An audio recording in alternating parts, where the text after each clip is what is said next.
up, easy fam? Welcome back to the channel. Welcome back to another video on Ascp vlogs. If you're just clicking in for the first time, you're highly welcome to my channel.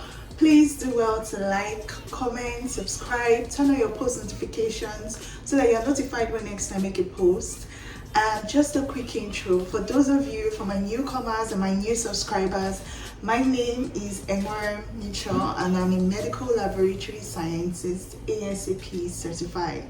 So if you've been watching my videos starting from my first video, probably even my POV video, I thank you so much for sticking on with me up till now. It breaks my heart, but this would be the final video based on, just generally everything about Ascp. Yes, I know guys, it really breaks my heart because I really enjoyed every moment of this. I enjoyed talking about my experience. I enjoyed, giving advice to people who actually need the advice, and I'm loving the review that I'm getting. I'm loving your responses. I'm loving to see your comments down in the comment section. I just love seeing everything and I've enjoyed every bit of this experience, but it breaks my heart that this is finally coming to an end and I'm finally done with everything concerning the initial phase of Ascp. And we'll be moving on to the next phase of Ascp, which will be more like a tutoring class for people that are taking on the exam in the next month, next 2 months, next 3 months, whenever you're sitting for the exam. This page is now going to be a page that more like asks questions, probably reviews the questions, gives answers, and probably my own way of understanding these things or these different challenges that you might find difficult to, or these hurdles, or these different hurdles that you may find difficult to conquer. So I'm here for you guys. I'm here for my people preparing for this exam, and I thank you for sticking with me this far and sticking with me for so long, coming to this point. I really appreciate. I appreciate my 200 subscribers. Is it 200? 204 or 205. I appreciate all of you, and I appreciate the referrals. I appreciate the shares. I appreciate the comments, the subscriptions. I appreciate everything, and I just want to say a big thank you. So this is not a goodbye, it's more like an end to a chapter and the beginning of another chapter. And I am so excited to unravel this new chapter with all of you, and I want to hope that you all are excited to unravel this chapter with me as well. I got some questions and I got some video suggestions in my comment section, and guys, I go through the comments and I'm not going to ignore any one of you. So I got this video suggestion from someone, and it says, can you discuss on how best one can actually secure a job as a medical laboratory scientist in the US with visa sponsorship? And I think I touched a bit on that topic under, I think, the video after Ascp, what next? Yes, I touched a bit about that topic. So this person, you might want to go through that video after Ascp, what next? It's just really, it's a competitive environment out there. That's what I would say.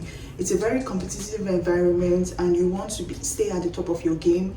And like I said in that video, I mentioned something about keeping your LinkedIn account updated. I also mentioned something about joining different groups I also mentioned something about joining different groups that have their different settings about Ascp and everything Ascp. Even though the one I'm currently in it's already full, and somehow the admin doesn't want to open another group on Telegram because he says he's not a fan of Telegram. So I would have suggested you join that group, probably DM me on Telegram, and then I would ask for that line is closed.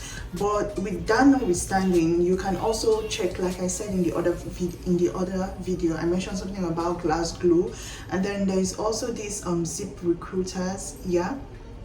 But most especially, if I want to list the steps are quite the obvious. You would have to be a medical laboratory scientist, like BSc medical laboratory science excuse me, you have to have something like BSc Medical Laboratory Science, and then you have to have passed the ASCP exam, of course. And then after that, you would also, create a LinkedIn account, make that LinkedIn account very rich as well.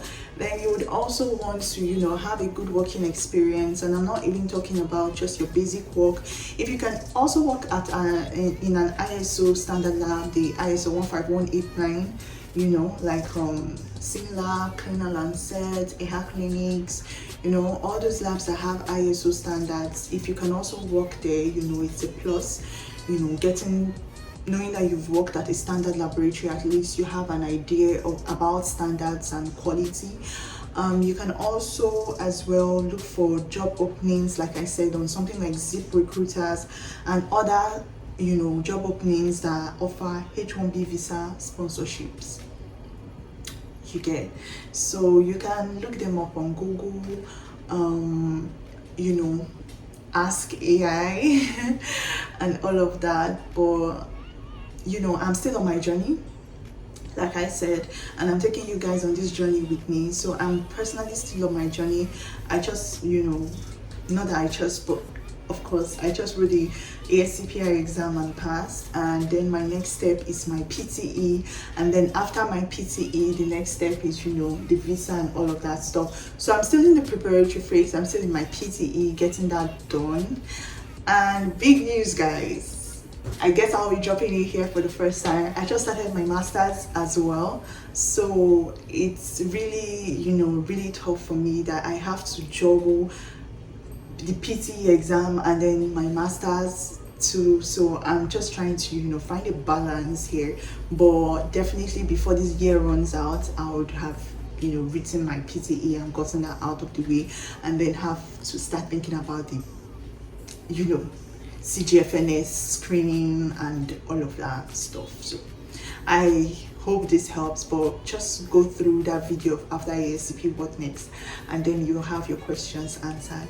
So the next one says that numerous courses to be taken after one certification, are they paid courses too?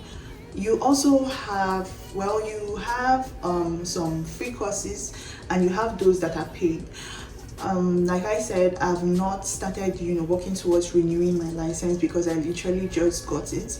But speaking with people that have intention of renewing their license, they say there are free courses. There are some free courses, and then there are those that are paid. Those that are actually paid for, right? They carry much higher units compared to those that are not paid for. So those that are not paid for, they can have just like 1 unit and all of that.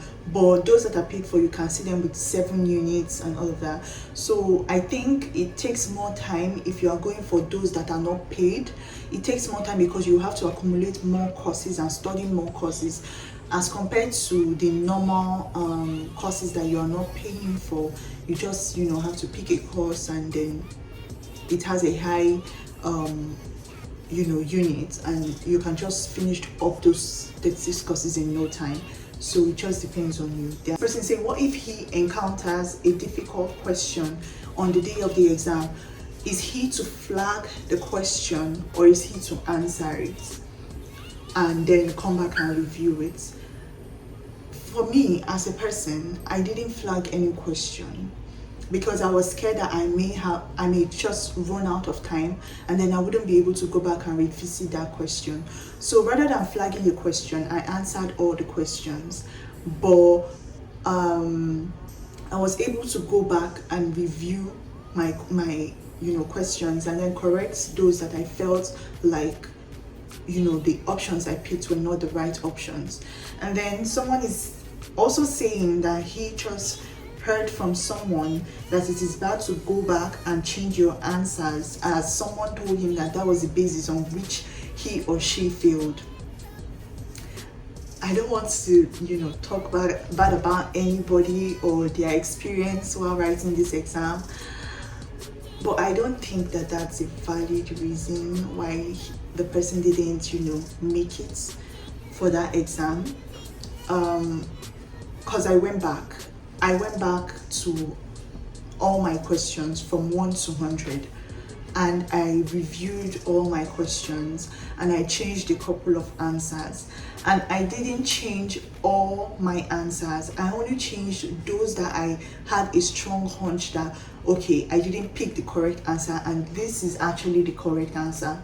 So if you know that you do not have that strong hunch that, okay, this answer is the correct answer, don't change your answers. Don't change it. Just leave it as what it is. Because if there is one thing, I don't know if it is true or whatever, you would just find yourself, you would know yourself, you should know yourself, and you should know, after reading and all, you should know what questions you feel you have much more confidence in when you answer them. And then for those that you feel like you are not even sure about them, and even the answer you picked, you're not quite sure about it, why are you changing it? Just leave it as it is. I didn't go ahead changing all my answers. I just went ahead to change those answers I felt like they were not just it. So if you go back and review your questions and then you change a couple of answers there, that is not a basis for you failing, because I reviewed all my questions and I changed some answers there. And like I said, if you watch my previous video, I came out passing with over 700. So it's not a basis for failing the exam. I'm sorry. From my own experience, I feel like it's not a basis for failing the exam. So don't be scared to go back and review your answers. Just don't go changing so many answers because you're not sure whether you're changing the right answer to the wrong answer, and you're not sure if you're changing the wrong answer to the right answer. Don't complicate yourself. Be sure of the ones you are changing, 100% sure. So this person is asking me how I was able to manage my time, because I said I was able to finish, and then even after I finished reviewing my questions, I still had enough time, and I even submitted before my time even elapsed. So I would say, like I said, the exam lasts for a period of 2 hours and 30 minutes. So I used a period of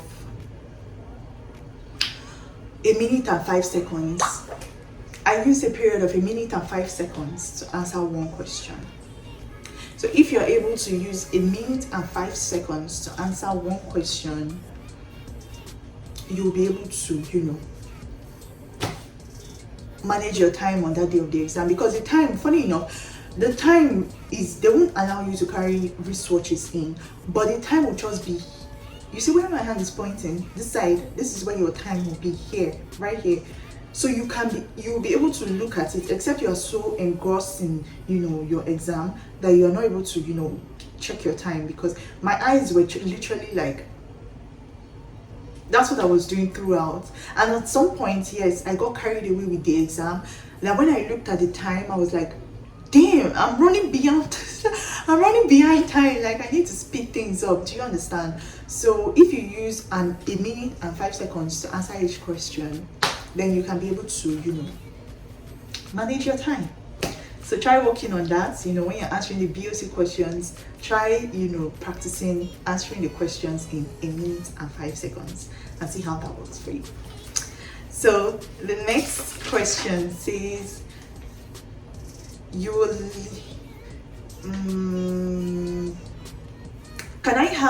I leave the testing room during the exam? Well, you have to check with your testing center on that day, but generally you cannot leave the testing room on the day of your exam. So take notes. And the next question says, does my result come out immediately? Yes, the result will come out immediately. Remember I said, guys, you would have to make sure you submit your exam properly.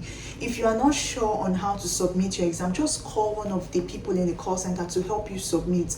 Because I almost made the mistake of not submitting. You have to accept some terms and conditions, all those blah, blah, blah, blah. You accept all those things, then you say, okay, I accept, click okay, and then you would have to confirm your request. Because if you do not confirm and your time elapses, Otilo, that's it. So for your own self, it's genuine advice I will give is to call one of the examiners to help you probably submit, that you're having a hard time submitting. So just seek help, seek help and avoid stories that touches the heart and the soul. Next question. What if I've booked my exam? Can I reschedule it? Of course, you can reschedule your exam if you've booked it. Just like you have, not that your exam is tomorrow, you're not rescheduling it today. It doesn't work like that. You go sit for that exam. Like you literally sit for that exam. Maybe probably try rescheduling your exam a month before you have to sit for the exam. Then they'll ask you the reason why you want to reschedule the exam, or just start on time if you have intention of moving your exam to another different date. Do you understand? But you can reschedule your exam. So the last but not the least, I'm getting emotional, guys. The last but not the least says, why ASCP? Why should I write the ASCP exam? If I'm to give you an answer, I would say for yourself. Write the ASCP exam for yourself. Write the ASCP exam for personal development. There are a lot of things that I didn't learn in school. If you watch my intro video, I'm a histopathology major. I didn't get to study hematology, microbiology, chemistry. I got to major in only histopathology. But with ASCP, I was able to know a whole lot of different things. I knew that medical laboratory scientist is more than collect the sample, more than MP, more than WIDAL, more than anything. It's therapeutic drugs, it's tumor markers, it's hormones, different hormones, estradiol, testosterone, the different cardiac markers, CEA, C129 or something like that. It's the different CD markers, those for monocytes, Hodgkin's lymphoma, all of those things. MLS is more than wider than MP and full blood counts. So you will get to know all those things. You will get to know deeper meaning to things when you get a sample. What samples that you have been accepting since that you didn't know it is not ethically right. Samples that you can combine, how you are able to know that some things can actually trigger urobilinogen to be present, or some things can actually trigger the pH to be high. All those little informations that you are not aware of or you may not know. But with studying ASCP, reading for ASCP, you are able to know all these little things. It's about personal development. It's about you presenting your CV somewhere, and then you have ASCP part of your certificates after your BSc.